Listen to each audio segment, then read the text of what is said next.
Nous coopérons depuis 3 ans avec RTL pour pouvoir équiper les 2 sites de Junglinster et de Beidweiler en centrale photovoltaïque. Pour cela, nous avons travaillé en 2 phases. La première phase s'est déroulée il y a 1 an et demi. Nous avons équipé le site de Junglinster avec une installation de 2,24 MW et ensuite le site de Beidweiler avec une installation de 5 MW.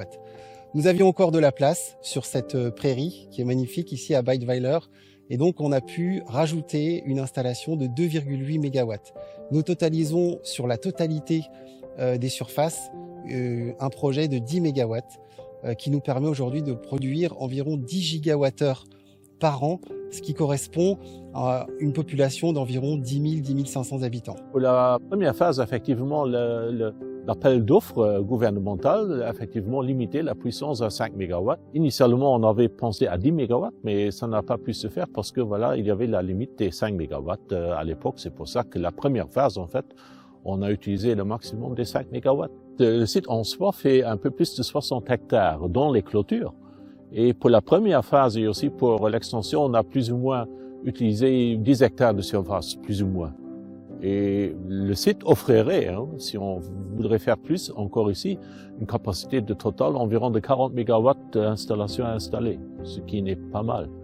Et pour les 2 installations de Junglinster et Beidweiler ensemble, nous arrivons maintenant à 10 MW de puissance installée, qui suffit d'alimenter toute la commune de Junglinster au niveau des habitants et des ménages. La collaboration entre RTL et Enovos est née d'une volonté commune de contribuer à la transition énergétique par un projet à base d'énergie renouvelable.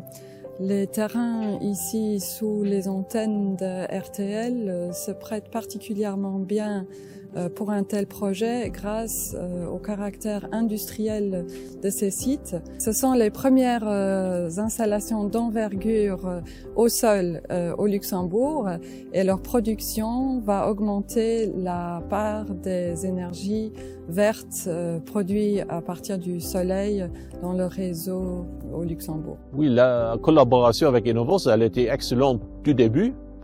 On avait déjà collaboré sur des projets qui ne sont pas réalisés avant ces projets ici. Et puis, ça s'est passé de fil en aiguille, comme on dit.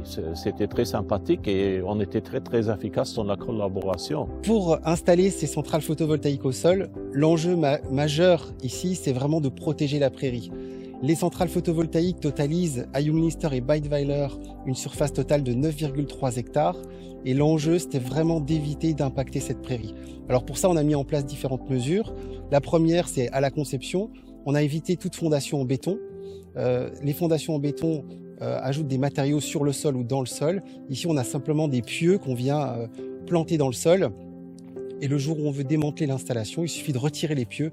Il n'y a absolument rien du tout qui restera ici sur les prairies. La deuxième chose, c'est que pour permettre la croissance de la végétation sur le sol, on a laissé des panneaux à plus de 80 cm du sol. Ça permet à la lumière diffuse de continuer à aller sous les panneaux et ça permet de croître à la végétation. On le voit aujourd'hui sur Junglinster, on a maintenant 2 ans d'exploitation. On voit que c'est une expérience réussie. Enfin, la troisième chose pour nous qui était importante, c'était d'éviter au maximum les tranchées. Ces tranchées, on est obligé de les mettre en place entre les onduleurs qui sont en bout de table et le poste de transformation. On les a limités au maximum, aussi bien dans la phase de conception que dans la phase de réalisation. Et d'ailleurs ici, sur Beidweiler, sur cette nouvelle extension de 2,8 MW, on a réussi pendant la phase de travaux à éviter une tranchée de 60 mètres, puisqu'en fait on a mis un chemin de câble aérien sur des clôtures existantes. Donc on vient utiliser des poteaux existants, on évite de rendre des dommages au sol, et c'est vrai que c'est une expérience qui est très réussie à ce point-là. Et puis enfin, pendant l'exploitation de la centrale photovoltaïque, on va prendre soin de cette prairie-là. Bien sûr, on va l'entretenir, on va pas mettre d'engrais. Et notre objectif aussi, c'est de faire un monitoring pendant plusieurs années, aussi bien de la flore que des oiseaux, pour vérifier que la prairie a toujours sa fonctionnalité écologique ici sur les 2 sites. C'est ce qu'on fait déjà sur Junglinster et on va le faire ici sur Beidweiler. Et pour l'entretien de la prairie, sur Junglinster, on a eu la possibilité de mettre des moutons pour avoir un entretien naturel de la prairie. On est en train d'envisager pour le mettre ici sur Byteweiler aussi. Le sol héberge ici un réseau de câbles qui sert à la mise à la terre des antennes et ne peut donc pas servir à l'agriculture. Nous avons donc répondu à un appel d'offres du ministère de l'Énergie et nous avons donc gagné cet appel d'offres et avons pu construire ces installations sur les deux sites à Junglinster et à Byteweiler. Il est important de souligner la valorisation des espaces naturels sur ces sites. Nous travaillons ensemble avec un berger qui a installé ses brebis sur ces sites afin de pouvoir combiner la gestion par un pâturage extensif et une production alimentaire et la production d'électricité. Alors pour construire ces installations au sol, nous avons eu 3 grands défis. Alors le premier défi, c'est de conserver et de respecter le système de mise à la terre des antennes qui sont ici mises en place. Ce sont des câbles qui sont dans le sol, qui partent des antennes. On a des câbles tous les 2 degrés sur une longueur de 300 mètres. Alors ici, ça veut dire que là où on se trouve, on a des câbles qui sont à peu près à 15 cm de profondeur. Et quand on vient enfoncer les pieux, l'objectif c'est de ne pas détruire ces câbles-là. Et donc on bouge un petit peu les pieux pour éviter de casser ces câbles. Mais pour ça, il faut les détecter. Donc en amont du plantage de pieux, on vérifie qu'il n'y a pas la présence de câbles par des détecteurs et aussi par un relevé visuel de la présence de câbles ou non. Ça, c'était vraiment le premier défi. La deuxième chose, c'est que sur la nouvelle extension de Byteweiler que l'on construit aujourd'hui, on a voulu augmenter l'efficacité de notre production photovoltaïque. Alors comment faire ça? En fait, on a pris des panneaux innovants. Ce sont des panneaux bifaciaux qui permettent de produire aussi bien sous la lumière directe du soleil, mais qui permettent aussi de produire par le dessous avec la réfraction de la lumière sur le sol.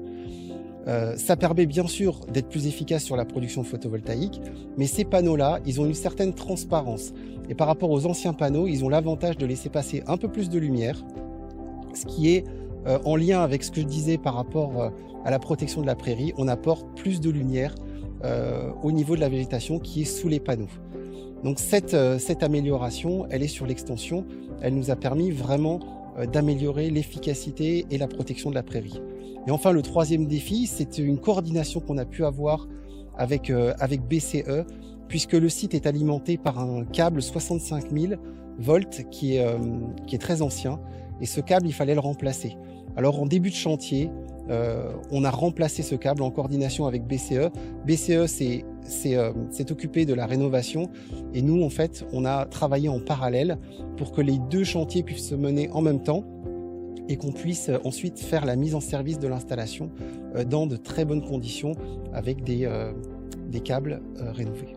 Nous souhaitons montrer avec ce bel exemple la complémentarité de la biodiversité et de la production à base d'énergie renouvelable. Afin de pouvoir avancer notre chemin vers la neutralité climatique, nous devons dans le futur réaliser de tels projets avec des concepts similaires. Nos expertises complémentaires entre RTL et Enovos ont permis d'avancer ce projet rapidement et de pouvoir développer ces 2 belles installations sur les 2 sites sous les antennes.